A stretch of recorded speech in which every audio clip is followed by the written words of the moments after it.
greatest tweets ever. And I lost like 100 followers before. And I was like, well, whatever. It is what it is. Yeah. Cool. You guys ready? Okay, ladies and gentlemen, we are rolling into another episode of the Candace Owens Show. I know that I get tons of fan mail and letters and emails from parents who are really concerned about the state of the world today. And you guys are asking yourself, should I really be sending my kids to college? It is not like the college and university scene when you guys were growing up. We're seeing it grow increasingly more radical, especially in the context of today. Whenever you see those images of a bunch of people trying to pull down a statue, you can bet anything it is a coggle of college students without question. What's really going on college campuses? And I had the honor of speaking at Trinity College, which is in my home state of Connecticut, and came across a very interesting situation with this student sitting across from me, Nick Engstrom. Welcome to the Candace Owens Show. Yeah, thank you so much for having me. I'm so excited to share my story and to talk about college. We were sort of looking to have someone from the university on my show, but it's difficult because, of course, if you come onto my show and you're at your university, you basically sign yourself up to be canceled and bullied. But the good thing is you've already been canceled and bullied. When you're essentially labeled a white supremacist and get fired around campus, which I'm sure we'll get to, pretty much nothing really stops you from doing anything else. Right. So let's just get into your backstory first before we get into the story of what happened and how the faculty and the students were all involved. Where are you from? So I'm from Swampscott, Massachusetts, which is on the North Shore, about 25 minutes north of Boston. Okay, so when you finished high school, you said, I'm going to apply, and was Trinity College your number one pick? Were you excited about the prospect? Yeah, so really interesting. So I've been a lifelong conservative and a Republican, and I've always been fascinated by politics, and I've always wanted to come to DC and just study it and learn about it. And one of my favorite people, Tucker Carlson, went to Trinity. Jesse Waters also went to Trinity. George Will. It had this reputation of being like a center-right school for kids that want to either make it on Wall Street or in DC.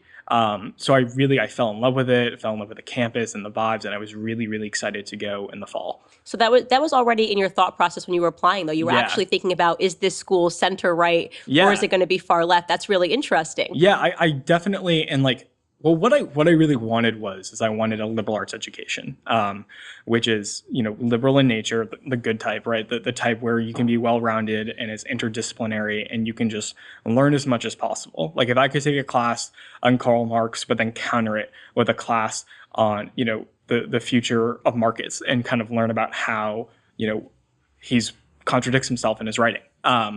That's really what I wanted. And I thought that, Trinity being a liberal arts school, but with a center-right student body would be the perfect place. So what you wanted was essentially a true college experience where you get to experience different ideas and sort of make up your mind on what you think is right. Exactly. But that is not the state of college campuses today. No, it's really not. And you made a terrible, terrible, disgusting, horrible white supremacist decision. Can you please tell my audience what it is that you did? Yeah. So, guys, I read books on John Locke and on Western civilization.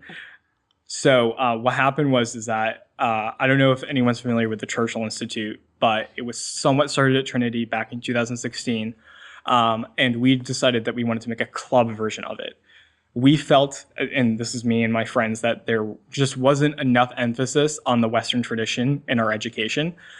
If we were taught it, we were taught about it from a really negative light. And we just wanted to, and we didn't really want to be taught it necessarily. We just wanted to read about it. We wanted to kind of see the facts for ourselves and then make our own decisions. Because, you talk to a lot of people today and it's really a divisive topic, which is sad that like kind of the birth of our nation and that like our entire society is a divisive topic. But, you talk to someone and Western civilization is the greatest thing on earth. You talk to someone else and it's the worst, like most atrocious thing that could ever happen in the world. So we really wanted to get to the bottom of that. So we started reading these books and we wanted to bring speakers to campus. With that, and I think that this is standard if any college students listening, you have to go through kind of a ridiculous process to get speakers on campus. I'm sure you might have maybe experienced some of that with Well, it's not true. It's only if you want to bring conservative. Yeah. It's actually a very easy process if you want to bring Linda Sarsour or somebody else onto campus. Right, exactly. So we tried to get approval to do this. I mean, it's essentially rubber stamped. For more context, I also run College Republicans at campus. We had to redo our SGA approval that fall of my freshman year, and it passed unanimously. So, which I also think was really interesting. So politically, kids don't really care as much. But when we got into the academic sphere, so this was going to be an academic club where we would bring academic. Wait, hold on. You said you had to pass your SGA? Oh, sorry. SGA, Student Government Association. Okay, got it. Sorry. No worries. But with that, so it passed very quickly through the SGA. Yeah. Okay. Yeah. So it's essentially like a rubber stamp. Mm-hmm. It's not supposed to be a big deal. I mean, it's a bunch of college kids just granting you approval to use the room or not.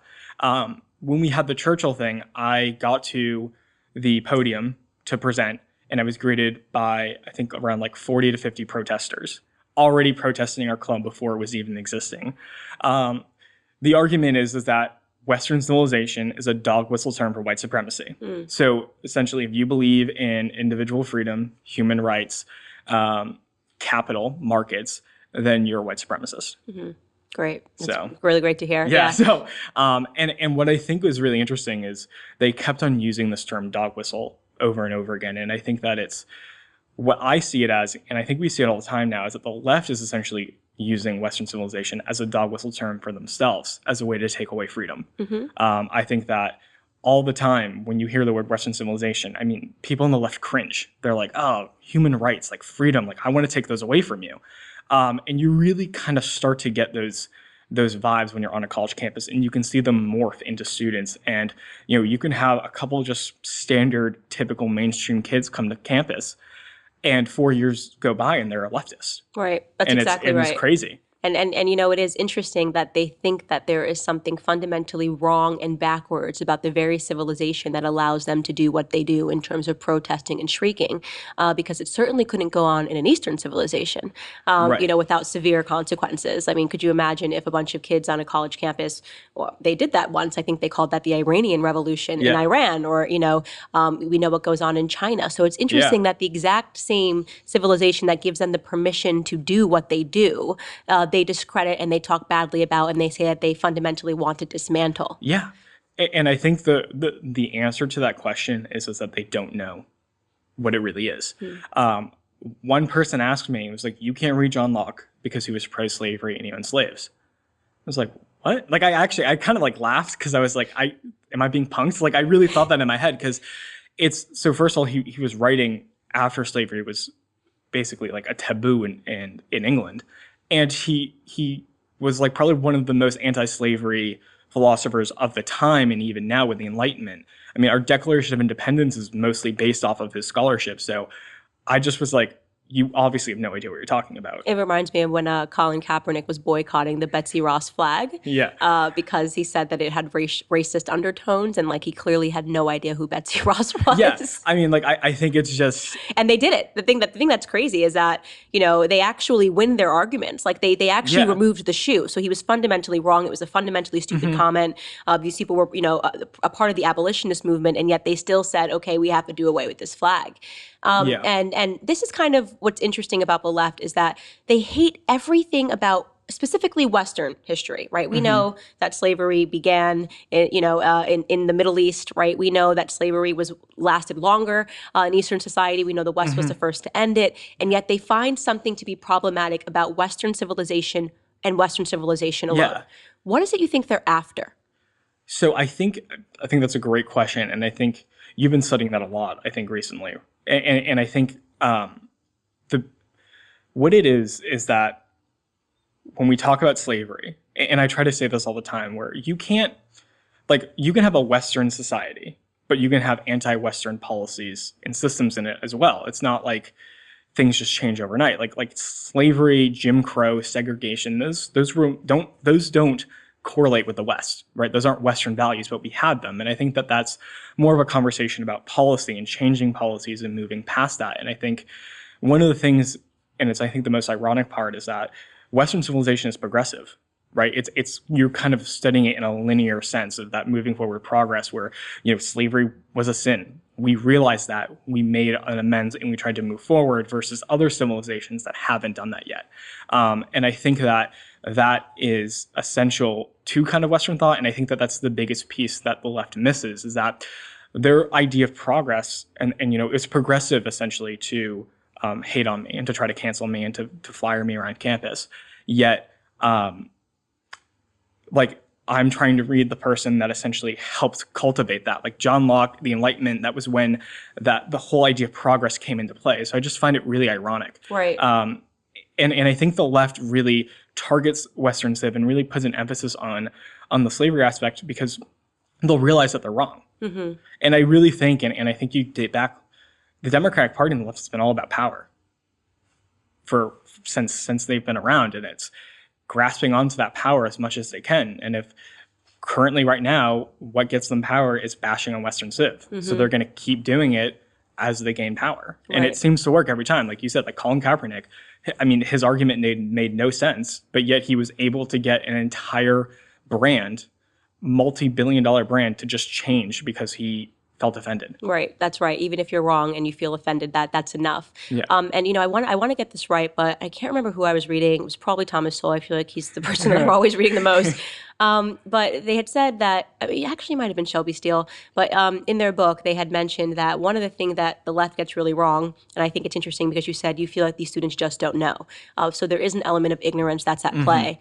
But one of the things that they get wrong is the idea that, when we did formally acknowledge that slavery was wrong, and that when we did formally acknowledge that Jim Crow laws were wrong, that was somehow an acknowledgement that Western civilization was wrong, and that the creation, that everything that America was doing was wrong prior to.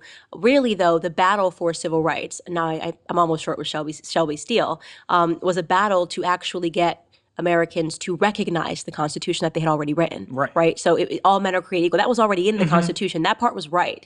And what we were pushing for was for the society to acknowledge what we had already said was true, not to undo it. And I think today you're correct that we have this ignorance. We have a tremendous ignorance problem where they think everything that happened prior to the 1964, civil rights bill is wrong and beyond it. I mean, there's tons of things they want to cancel even up to the 1980s, but needs to be thrown away. And in that circumstance, you really get people throwing out the baby with the bathwater. Yeah, and I think that that's a perfect way to sum it up. And I think you can even go a bit further, and I've noticed this in college with that, the ideas that you're just sort of, we all acknowledge that there was some hypocrisy within Western civilization. No civilization is perfect. And we worked through them. Right? We realized that these issues were wrong. We realized that these systems were hurting people, and we changed it. What I think is really interesting is on the topics of civil rights, and I think, and you went to University of Rhode Island, Black people and people of color didn't really have an opportunity to get an education for a long time, right? They weren't exposed to the idea of having a liberal arts education that's interdisciplinary. Now, Black and brown people finally have a seat at the table. They're finally have the opportunity to be well versed in this, and they're taking it away from them. Like now you come to school and you're essentially reading and studying why these systems are bad. Like if you're going to school right now, and if you're of color, you're learning that the entire that you're oppressed, and that's kind of all that you are. The system that you fought to get inside of, you got inside of, and you want to bring down now. Yeah, which is kind of backwards, and that's sort of what I do a lot of my work, trying to get people to wake up. Like you can't want integration and segregation at the exact same time. But again, this is a new culture, and I think that everything that we're seeing, whether it's the women's movement, whether it's Black Lives Matter, whatever group you're looking at, Antifa, this is unlike any of our ancestors, even the ones that are still breathing. And I say that all the time. The Black people that grew up in the 1940s, like my grandfather, would not recognize the Black people today. The women that grew up, in the 1950s would not recognize what feminism is today. So we are seeing sort of a corroding of our society. I want to pivot and get back into your story, though. Let's do it. So you say you want to start the Winston. Are you calling it a club, an institute? Yeah, so the Churchill Club. The Churchill Club. The easiest, yeah. And you're already getting protested for saying that you want to start the club, and the people that are protesting are showing up at the SGA? Yeah, so we're currently, it's just like an open door meeting. We're trying to get approval. 50 people show up, and they're protesting it. I stood there, and I answered about an hour and a half worth of questions, just about sort of ridiculous things on the lines of like, well, like, how can you read this? How are you going to counter these points? I'm like, well, it's not necessarily the point. The point is to study this one specific area because we feel like it's lacking in other areas of our curriculum. And I think that, where people really were, they felt unsafe that we were having this on campus, that we were going after them for some reason. So this is a club. They're not required to be in the they're club. not- yeah. They're saying we want to read some books, Yeah. From the Enlightenment, era. Right. And they're saying, Plato I don't maybe feel too, like- safe Yeah. that you're going to read this book written by Plato, this Yeah. book written by John Locke. And these Yeah. are the concerns that they're raising. Yeah. Just Okay. the very idea of us, say, not engaging in their narrative made them lose their minds. Even though it was on your own time. It was on our own time. Okay. And we just wanted to say we wanted to bring a speaker to campus. We could then have that luxury of doing so. The idea was that it was going to be outside of the classroom. We weren't trying to change the curriculum. We realized that was a battle that was way too difficult for us to do at the time. And we just were like, let's try to enrich ourselves and get more people involved. So if you didn't want to do it, you didn't have to do that. So I think that also speaks sort of volumes for like where everyone is right now, which is that even me doing something on my own time, I go to a school that I pay for, where I want to study what I want to study, and I'm being told I can't. That I think is an issue. Right. And I don't really know how we solve that. I think we solve it by first acknowledging that. And I think that, and I think you talked about it in your intro with parents and like kind of like what is it like for my child to go to school today? And it's true. It's like we need to start realizing that like it's not just talk. People talk about, oh, there's like basket weaving classes at like this liberal arts school. It's like that exists. That's fine. That can exist. But like it also needs to be balanced. And when you take the liberal out of a liberal arts education, what are you left with? I know I'm going to kill myself for saying this or I'm going to be mocked, but there is another Thomas Sowell book called Inside the Education System. And it's like the dogma. I'm forgetting what the subtitle is, but something to do with the dogma of the education system. And he sort of talks about this illusion where actually right now you have more kids graduating than ever before, but they're dumber than they've ever been. Yeah. They're not passing academic tests, standardized tests. We are actually seeing the dumbest people that are able to graduate college. So he sort of explores why that is. And obviously data and facts are all there, so it's indisputable. And he talks about this dumbing down of the American education system since the civil rights era, and sort of this idea that there was something fundamentally wrong with the American education system when in fact, prior to the civil rights era, we actually had the best schools. I mean, schools to rival the world. Yeah. And now when I see every day that they're taking away these books, like, I mean, I studied John Locke. I was Black. I didn't know there was anything problematic about, right? I was Black when I was in student too.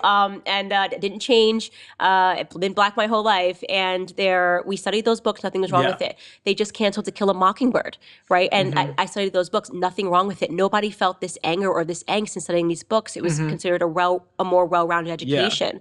By the time I got into college, things were starting to shift. And he talks about that shift and what they're introducing now, even so far as to make people feel acclimated. Ebonics classes.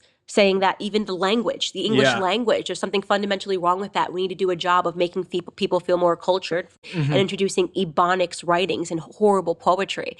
And so when you say that they feel threatened by you wanting to educate yourself, you're really pointing to a larger issue. Yeah, and I think that's so true. And I think that larger issue stems from school administrations, because I think that I always use this as an example. Columbia University and Providence College, they are probably two of the last schools that make studying Western civilization part of their graduation requirements. So you go to Columbia, you have to take 6 classes in their Western civilizations department in order to graduate. And I think that that's great. And I think that like all these other schools, what you're seeing, right, is you're seeing an administration cultivating a culture that allows really anything and everything to be canceled. And I think that that's the issue. So it's, and that's what I'm saying. Like, I don't think we necessarily need to like hold a lot of these students accountable, because it's like they're being conditioned to think this way. It's not their fault. It's not their fault. And I think that that's important to kind of acknowledge, and that it's like the real issue here is higher ed. All right, so let's talk about higher ed. I'm Yeah. assuming these kids start protesting and your administration says, Nick, we've got your back. We are going to make sure that this Winston Churchill Institute gets started here. And I'm sure that's what happened. Yeah, I mean, like in a great world, it would have, but it didn't at Trinity. So to kind of just walk you through the timeline. So, not only was I faced with like personal harassment from wanting to study Western civilization, institutionally, we were set up to fail from the get-go. So, like I said earlier, it's like a rubber stamp approval to get club approval on campus. They were like, well, because so many people are against this, so many people, I mean, like 50 people are against this, we are going to hold town halls on this issue. So our SGA approval was delayed a month. We then had to go to 2 town halls. There were probably like 200 people in each town hall, and we just had to listen to people's questions and comments on why they didn't think the club should exist. Give me some sample questions. So yeah, so and comments. Some comments. So the best would be, and I think the age ones, that I feel unsafe having this club on campus. That it's an atrocity, and I don't feel like I belong at Trinity with a Churchill club on campus. We were accused of having Koch brother money. That's my favorite accusation that I get. Yeah, do you get that all the time all too? the time. And I just want to say, I'm not against taking their money, but I haven't taken it. You know what I mean? Like, I'm just saying, like, I'll take the Koch brother money, but like, it's a weird thing when you're conservative. They're like, the Koch brother money. It's like, what is that? Yeah, they're like it's the craziest argument, and this is what mostly the faculty would make, is that we were essentially taking money from the Koch brothers, and then we were using it to run this club to then rig elections, like student government elections. And I'm like, where did that idea come from? Like, we literally just want to have like 2 dinners a year and like read books. Like now, paid like for by the Koch brothers. Yeah, like now there's like this conspiracy theory that like we're out to like rig elections, and it's just like it's the craziest with Koch money. That escalated quickly. Yeah, it's so I think that and the thing is, like, again, like I'm with you. Like if they gave us money, like sure, cool. Like yeah, of course, like to study something, I'm gonna take the money. But they haven't donated to schools, I think, in like over 3 years. Like they stopped doing that program. They never donated to me. So I mean, I wish I was guilty of Koch brothers. I'm just not. But if you're watching Koch brothers, we'll take it. We'll take it here at PragerU. Thanks. Yeah, no, I mean, but and they were like there are professors that are like sitting in their basements, like concocting. I almost think the argument's kind of boring. And do you ever get that vibe where like you're Republican and like the best argument they give you is that, oh, you're like laundering deep state money? It's totally bizarre. It's like first of all, where does that come from? And two, like, how is that like? Can we talk about the issue of Western civilization? Right. Like let's get back on track. And like they just wouldn't. So those were like a lot of the town hall questions. Most people made the same question over and over again. So everyone would come up and be like, Western civilization is white supremacy. They said that in our mission statement, we said expansion. They took that as like legit, like domestic terrorist expansion, like KKK stuff. I'm like, what are you talking about? Like, we're reading books. Like, we put expansion in there because I think we wanted to expand like our knowledge and expand our horizons with it. But it's a dog whistle expansion. Right. The word expansion is a dog whistle for wanting to expand your club into a cell for the Ku Klux Klan. Right. I mean, it just gets out of, you can't even make it up. Like, so then what happened was after that, I mean, they were like super, I just sat there and I was just like, this can't be happening. Like this can't be like real. But it was. So me and a few other club members, we decided that let's meet with the people that are voting on this to approve us. I feel like I'm a pretty personal person. I feel like if I talk to some people, maybe I can understand what the real issue is, and maybe we can talk about it and talk it out. I was naive, obviously, but I mean, so I get in there and I thought we had a pretty productive conversation, and I kind of was talking about the things with you, which is that I recognize the hypocrisy in some ways that Western civilization has had, but every day Western Civ strives to correct those mistakes and to move forward. And I think that, you know, the freedoms that we have right now are given to us by that. Our ability to sit in this room and have this conversation and debate Western civilization can only happen because of Western civilization. And just no one really got it. So we even, talked about changing some of our mission statement or just changing the wording just to kind of get it over with. And they wouldn't even budge on that. So we kind of realized that, like, they don't care. This isn't about us actually, like, this isn't about us reading books. This isn't about us doing anything. It's that professors, administrations, and this happens all over the country, have conditioned students to believe that Western civilization is bad for no apparent reason, just in a way to just gain power over the narrative that they want. Right. And I personally think it's pretty unclear what their narrative is because it's all over the place. But some narratives being pushed, and it is not pro-Western civilization. I find a lot of the professors are just losers. I really do. I mean, I hate to say it, but I think that we just have a lot of professors that are losers. And I wish that it was more of I'm getting that from that Thomas Sowell book I mentioned, that there was more of a merit-based system in becoming teachers. He actually teaches you in that book that the people that graduated with the lowest test scores in universities are the ones that go on to become teachers. The people that have the lowest IQs at universities are the ones that are studying education. Those are the ones that are literally going to become the teachers.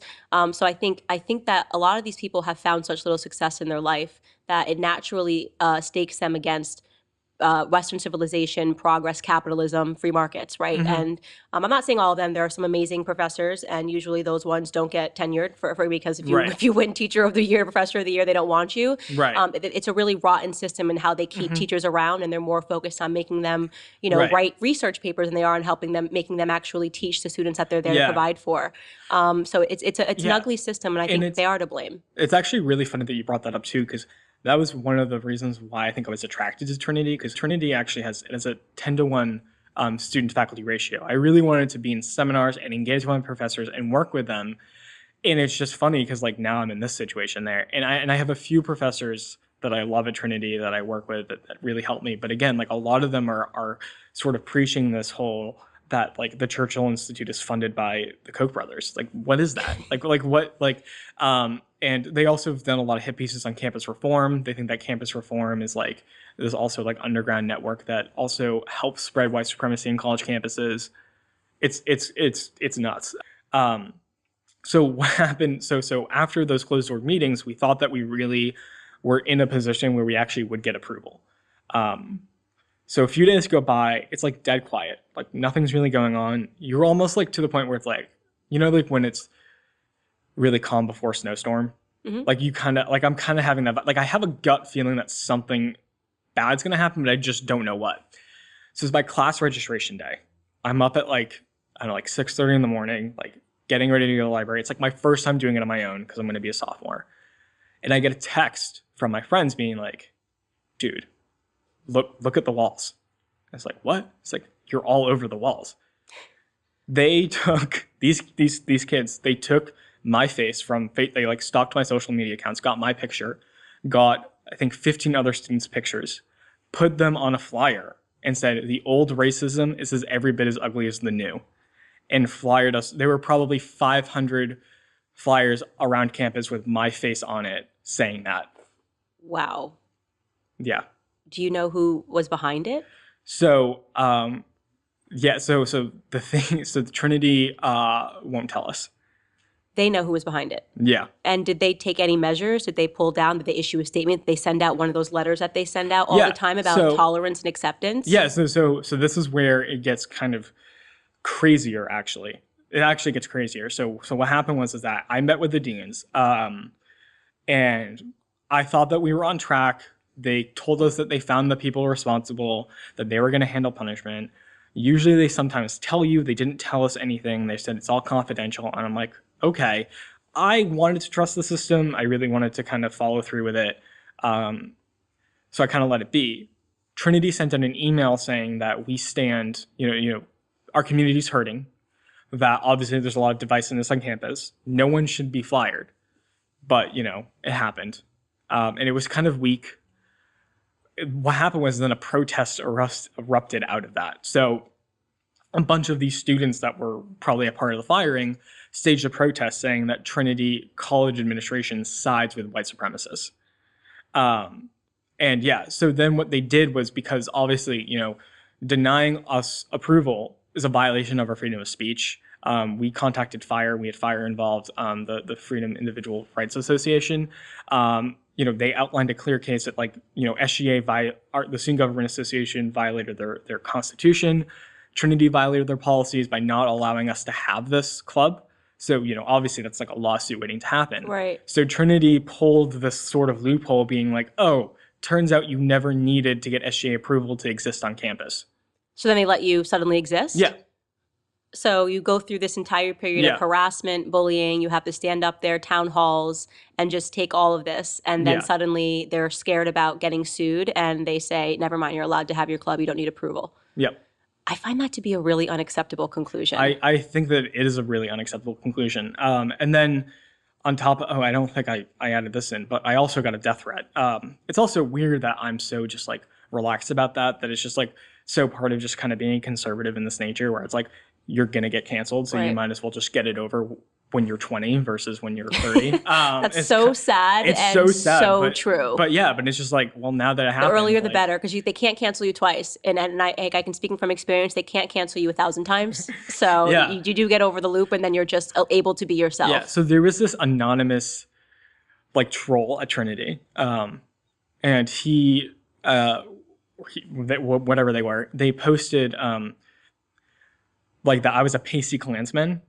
And so whatever that means. Preppy Hitler was a big name that they were calling me. Preppy Hitler? Yeah, Preppy Hitler, whatever. It's just crazy. The third one, which I think this was my favorite. This was going along. This was my favorite one, is that the next leaders of the KKK won't be wearing white sheets of robes, but will be wearing pink shorts and boat shoes. Oh. So, yeah. We dressed quite nice. So, but it wasn't at me. It was also, we have a ton of, Greek life organizations at Trinity too. So it was kind of like. It sounds like you dress well. Thank you. I appreciate that. Preppy Hitler, boat shoes in the KKK. It sounds like they're saying that you dress presentably. Yeah, and they find that to be problematic. I guess it's problematic. Okay.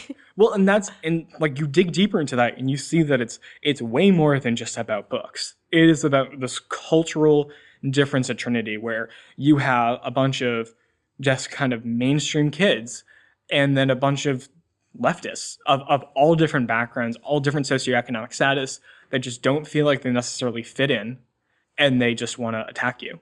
How did your parents feel watching you go through all of this and what was going on at school?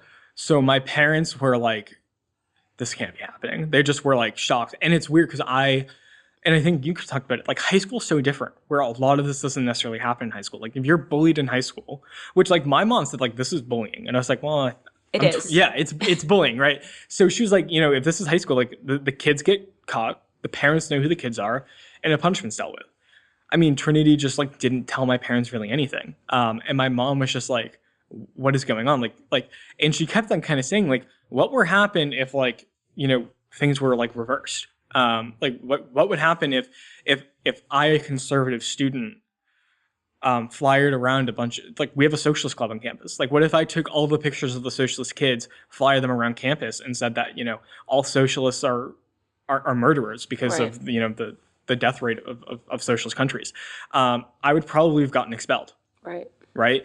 So, there's no indication what the punishment was with these kids. I've even heard, a few times off the record that there might not have even been a punishment. So that's a bigger thing to even look into. But yeah, I think that this is a prime example of an administration gone rogue. They had no explanation for my parents for what happened. They cultivated basically this sort of insider versus outsider dynamic at Trinity, where not only am I being attacked, but kids that dress like me are being attacked. And, all on top of this, I got fired, like, with other students, and none of us have gotten justice. Well, I think that you should pursue justice. So I'm going to ask you, have you thought about taking this up in the courts? Yeah, and I think that it's something worth talking about. And I think there's a lot of wrongdoing here. Between freedom of speech violations, between slander. To call me slander, libel. Everything. And I think it's just sad that like, this is supposed to be a liberal arts education. It's supposed to be the place where you're supposed to flourish in terms of what you're learning. And at the end of my freshman year, I was flyered, had a death threat. You were a freshman. I was a freshman. So this was like I'm now going to be a junior, but I was a freshman at the time, and like it's just like it was crazy. I sometimes am speechless about it because it's like, wow, that happened. Well, I mean, I personally hope you, Sue, and my reasons. I genuinely believe that we're arriving suddenly into a place where conservatives have to become litigious, and the reason for that is because look at what's happening. I mean, we have not seen this stuff since the civil rights era in terms of Black people fighting for their rights. We are now seeing it happen again for conservatives. I mean, you're not allowed to speak, you're not allowed to read books, you're not allowed to have a club. You have to hide yourself, hide your friends. I've had so many celebrities that are in Hollywood that message me and say that they can't say that they're conservative or risk losing their jobs on the basis of their idea. This is discrimination. And it's discrimination that we never thought was possible, political discrimination on the basis of you being a conservative, you being a college Republican. They think that, discrimination is okay. And, you see this sort of tacit acceptance about it from the administration. And I don't think we win unless we demand that there are some protections forced at these schools on a federal level. There should be protections in place for conservatives. You should be allowed to be a conservative on campus. Yeah, and I think that's a great point. And one of the things that I've been trying to do, and I tried to do it somewhat last year and continuing is that I'm trying to get a free speech bill passed in Connecticut. Originally was looking at public, but if we can try to expand it to private schools, because here's the situation. When you're dealing with the federal government, if you have federal laws, right? In this case, let's take the Bill of Rights, and that company's not following with them. What does the government do? They go in and they try to fix the situation. How can that not apply to colleges? When private colleges are not following and not abiding by freedom of speech and the First Amendment, what are we left with? We're kind of left with a constitutional crisis right now. Right. And I think that if something doesn't happen soon, more and more of these things are going to happen in colleges. Like Trinity was a pretty mainstream conservative college for a long time, and now look at it. Right. It's turned into something. I wouldn't think that if you look at Trinity now, you would have no idea that Jesse Waters or Tucker Carlson went there. I know. It is so sad. But there are a lot of strong conservatives that have come out of Connecticut. I'm one of them. Yeah, you're one of them. I was glad to speak at the university, as crazy as it was. And I think it went well, for better or for worse. I think it went pretty well. They were surprised. One or two crazies in the crowd. But I do want to say that this is such an important story because you're not the only person that goes through this. Right. This happens all over the nation. And I wanted to bring this episode to my audience because I just want parents to really be engaged in what's going on. I personally don't think that I would send my kid to school to university until this gets fixed. I don't believe that we should be paying for our kids to be discriminated against. And I think that unless your kid wants to become a doctor, why send them? It's expensive and they're not learning anything anymore. Keep them at home and let them read John Locke. So we wrap up every episode by allowing you to sort of leave a 2-minute message for the world. Okay. I would love for you to direct one to parents, Okay. who are grappling with these questions. So if you're going to look directly at that camera, awesome. And parents of the world, all right, on your mark, get set, 2 minutes on the clock. World, I give you Nick Engstrom. All right, to my parents. First thing, I bet you are all grappling with so much anxiety right now between your kids not being able to either graduate from high school or college with the COVID-19 pandemic wrapping up, and with the idea of you going to school, that your child's now going to be harassed and assaulted because they have a different viewpoint against the administration. I tell you this, I think that look into your school, figure out what's going on, but I think to a broader point of what Candace brought up, and I think what we talked about here, is that larger change needs to happen. You guys have control. You have the money. You're paying the bill. You can demand action that these schools take. These schools can be held accountable and held accountable by you. And I think that's an important message, is that we don't like to talk about this anymore, but parents really do control the narrative. You guys get to choose how to raise your kids, how they act in public, and basically produce good citizenship within them. That should be able to continue at college, and it does. If you're paying the bill, you have power, and I think you should use that power. I think you should, if you think that any of this has maybe happened at the school that your son or daughter is at, or might be attending, talk to the administration, call them out, constantly be on them, form parents' unions, just make it so that it's easier for other kids, because this is my story, but there's millions of other like me at every college facing the same struggle and the same things. And there's some kids that don't usually recover from it as well. I mean, this was pretty intense bullying. So my advice to you is really control the narrative, work hard, and you have the money, you have the power. That was excellent. That was wonderful. good? Yeah. All right, there we go. What'd you look at that? Almost exactly 2 minutes. Cool. You All right, nailed awesome. That was really.